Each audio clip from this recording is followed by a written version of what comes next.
This is the mandala for interpreting the chart. I think of the sun as your soul, your heart, your ability to love and radiate unconditionally to all the planets. Wow. Send love, heat, goodwill around. Love on earth, goodwill to men and women. The ego is our earth. This is my body, my home, my mom, my place. Our ego, our sense of separatism, our materialism, our comfort zones. This is all the earth. So the earth becomes your sense of separatism, your separate body, your ego, your own sensations. It's like when someone else gets sick, you can sense they're not working well. You can feel for them for not working well, but you can't so much feel their pain. They're going through it, and you can feel that they're going through it, but it's you have your own. When you're feeling painful, other people aren't feeling that pain. Oh, I got a toothache. Oh, poor you. But it's not. It's a separate thing. That's the earth. The separatism, the separativeness, the materialism is the earth in the heliocentric chart. How you're anchored into the world, what you're attached to, what things you want, what you have, what you're carrying with you. So in mystical circle, in the Bible, they say it's harder for a rich man to get into the kingdom of God than for a camel to get through the eye of a needle. Why? Because you're attached to all these things. How do you give up the nice things from being rich? How do you not use the privilege? But using that privilege makes you more separate from everyone else and more unique in your own gated communities. Or you get rich, you have to have guards or locks or bars to block everyone out of your place. Or they could be stolen. Whoa, the thieves could get them, the separativeness. Rather than, wow, if someone needs something, okay, you can have it. So the soulfulness isn't attached to that separatism. It's the oneness. Everyone is kind. Everyone has their heart. Everyone, there's love going everywhere. So that oneness, or that atonement, or that unity-oriented soul, that's the sun. That's the heliocentric calling. We have both going on. But we're at different stages of evolution. So in the heliocentric chart, everything on the side from the earth going out is on the separative side. Is inclined to the energies reinforce your separativeness. Anything on the side of the sun or on the other side will link up from the soulfulness, will align with the sun. And anything in between is a conflict zone where the sun and the soul, the oneness and the separatists fight each other and a conflict to who's going to win. And you're going to take your spiritual bath and say, it's that nonsense. I'm just going to live physically. This is enough. How could there be a God? So this is like an eternal battle.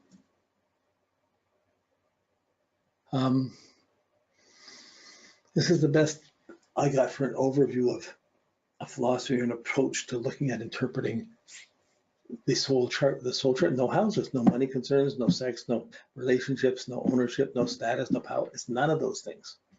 It's about confidence. It's about radiance, about fullness, about openness, about radiating to all. Like the sun doesn't discriminate which planet gets it. It's the earth that comes in and blocks half of it, so only half of it gets light, but even then it's turning, so eventually everything gets the sunlight. That's in the cave or something, but there's various degrees of sunlight, and how much we get, that's the whole textures of life and nature. And whether we go towards the light or towards the darkness is a choice we have, and we live or die accordingly. We only have so much time here to go through this anyways, in one lifetime.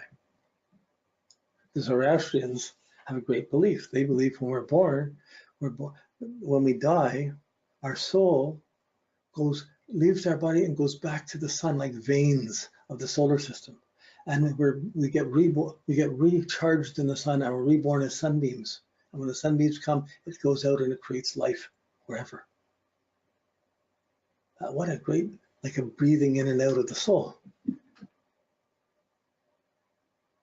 So I'm not trying to define, I'm pointing the way, but this, when you start going into mystical studies, or you start being in this conflict zone of trying to say, am I living more for my material me, or how much is me, how much is soul, how much do I give to God, how much do I take for me, all these issues. Your natal chart is balanced somewhat with your heliocentric chart, or with the sun in your chart. Even in your own natal chart, you still have your sun somewhere, and it's pointing, like we often interpret the natal chart, the sun's in this house, so I've got to have these things. It's important. We see how it's grounded. At the same time, that's telling you what grounding you have to let go of to evolve the sun to get the light there.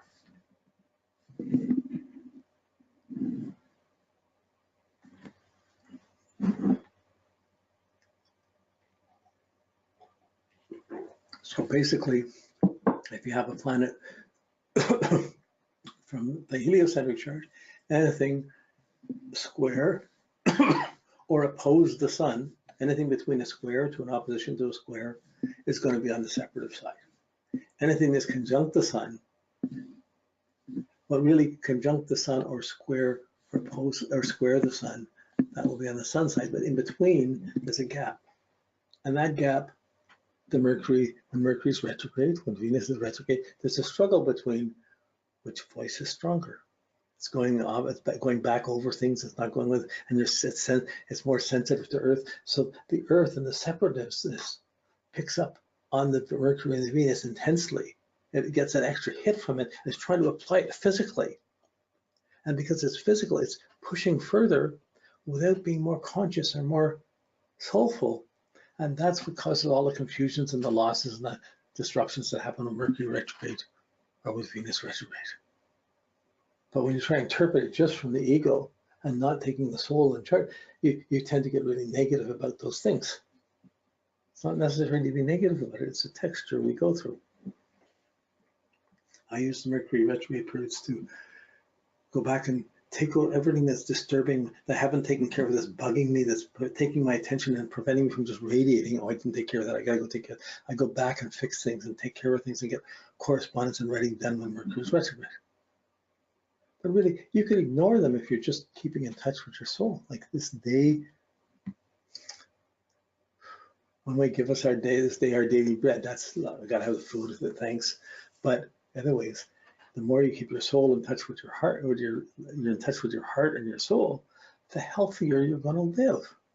The more we get in concrete cities and concrete and away from nature and isolated, and the less daylight, less sunlight we have, the more less healthy we get. So we can see it physically by light, but it's there on another level too. That's why just in the northern and southern hemisphere, we can be opposite signs.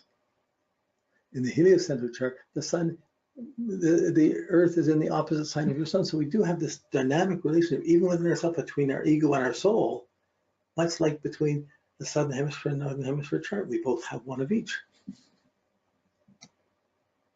When you're in is the more predominant one. Was there anything else?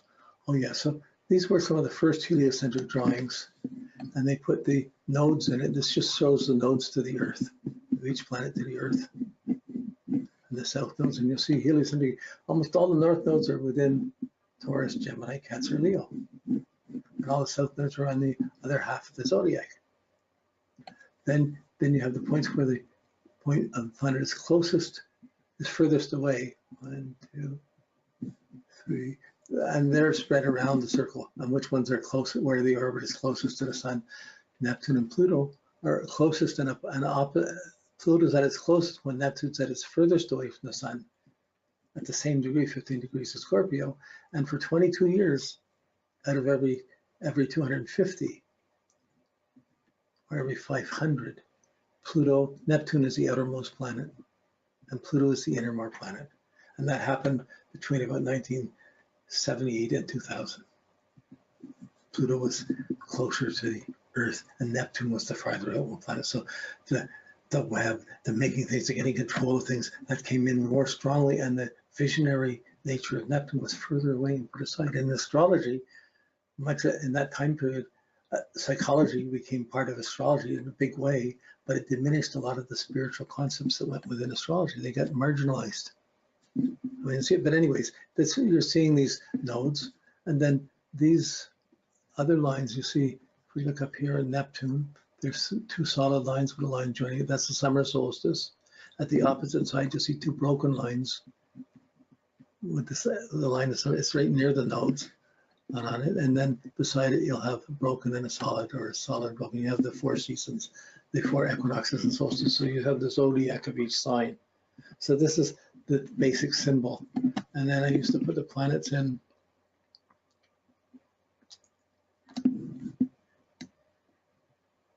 These are some books on it. These were the books. There's some more, probably more now, but this was the 200-year ephemeris from McCraig's Ephemeris. Had monthly heliocentric and geocentric listings. Sun is Shining by Michael Erlewine. The Observer's Almanac. had information. And Dobbins wrote a book on annual reference with Ridger wrote The Sun is Also a Star. There's a lot of other literature. These are ones that influenced me. And this is putting the heliocentric planets in. This was done for 82 to 84. It was really extreme. The Earth was moving around, but all the planets were building up on one side of the zodiac. So it was the most extreme time in 500 years, between 82 and 84. People thought the world was going to end then, or a war was going to build up, but it went past it. We got past that. We got past the most dangerous time to do it. What happened instead was that was the beginnings of the web and people controlling the globe with the web and with the computers. So as a planet, we hear there's in Cancer, and it goes along, gets in within it. And you'll start to see. So I have these in colored, but this was just a black and white on a simple form. These things that we're doing, this was doing back in the 70s. And eventually, because the charts were really more colored, let's see, yeah, that's a really intense bunching. From the Earth, it wouldn't look so much. But from the Sun, you're seeing only one planet, one side, everything over there is building up. Once in 500 years, it gets like that.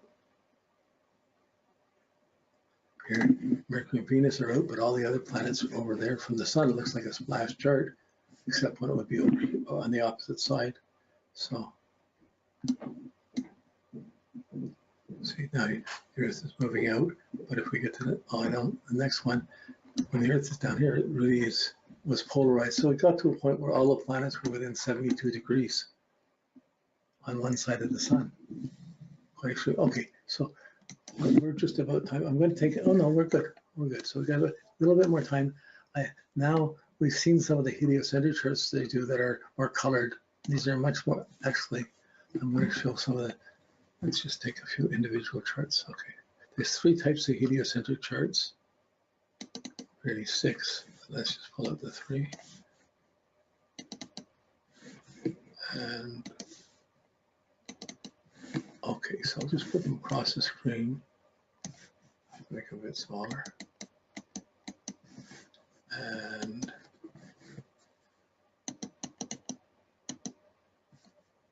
okay, pull this over, this one over. Okay, that should do it. This one over to here, tighten it up.